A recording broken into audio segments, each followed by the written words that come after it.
Children Rights Show, le tout premier numéro de Facebook Live de la plateforme numérique des Vieux-Pygmées, lancé le 28 août à Lomé, a abordé comme thème grossesse précoce en milieu scolaire, causes et responsabilités. Children Rights Show, c'est en anglais. Le show des droits de l'enfant, c'est un programme live de sensibilisation et d'information sur la situation des droits, mais aussi des devoirs de l'enfant au Togo. Il y a de cela quelques mois, nous avons lancé une plateforme numérique de promotion, de suivi des droits de l'enfant au Togo. Une première d'ailleurs dans notre pays, le Togo.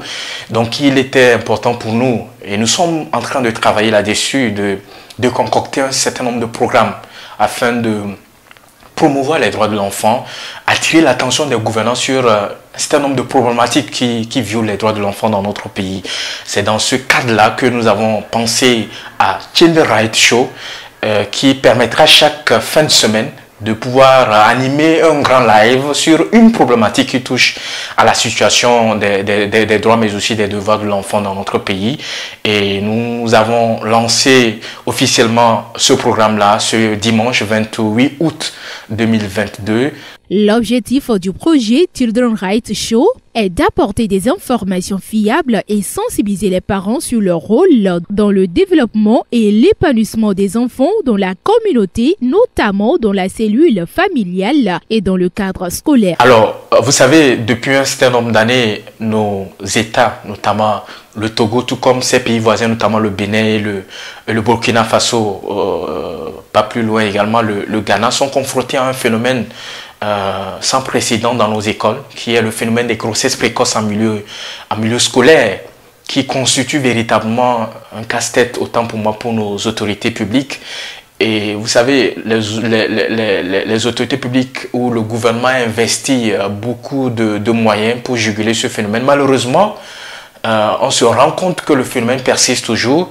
Pas plus que il y a de cela quelques mois, le ministère, la direction de la planification de l'éducation, en collaboration avec l'UNICEF, a publié une enquête par rapport au nombre de grossesses enregistrées sur la période de 2020 à 2021 qui avoisine près de 1222 cas de grossesse. Au-delà, quand nous prenons la période de 2017 à 2020, on avoisine quelque chose de 8833 cas de grossesse, à peu près. Donc, au regard de tous ces chiffres-là, on s'est rendu compte que c'est ahurissant, c'est alarmant, c'est grave si nous n'agissons pas. Et il était important pour nous de consacrer ce premier numéro à ce phénomène-là afin d'attirer l'attention des parents pour leur dire que l'éducation des enfants, c'est de leur responsabilité. L'État ne vient qu'en complément. La question de l'éducation sexuelle des enfants doit être l'apanage des parents. À travers ce thème, le président de l'association citoyenne La Voix des enfants attire l'attention des acteurs clés sur leur rôle dans la protection des droits des filles. Pour pouvoir juguler ce phénomène-là dans nos écoles, chacun a son rôle à jouer, en commençant par les élèves. Je pense qu'ils doivent adopter des comportements responsables, que ce soit en communauté, que ce soit à l'école, mais que ce soit également à la maison. Ils doivent pouvoir s'habiller décemment. Ce que nous voyons aujourd'hui dans nos écoles, dans nos quartiers, dans nos villes, c'est inquiétant. Nous ne pouvons pas permettre cela. Les parents doivent également jouer un rôle très très important, notamment pouvoir instaurer un dialogue permanent avec leurs enfants. Nous avons constaté que les parents ne discutent pas avec leurs enfants. C'est compliqué. Ou quand un enfant rentre à la maison, il a comme l'impression que c'est une terreur. C'est-à-dire qu'il ne se sent pas bien. Il tremble, il est tout le temps frustré. Parce que le papa instaurait un environnement de terreur à la maison. Ça ne permet pas l'épanouissement de l'enfant. Ça ne permet pas à l'enfant de s'épanouir.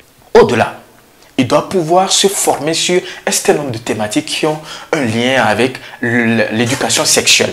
C'est très important parce que beaucoup de parents ne connaissent pas ça. Et je pense pour finir que le gouvernement doit également jouer sa partition, notamment en mettant en place dans les écoles des programmes spéciaux dédiés spécifiquement à l'éducation de la sexualité. Le programme Children Rights Show se déroulera sur une période d'1 mois. Au total, 4 numéros seront réalisés en raison d'une Facebook Live par semaine.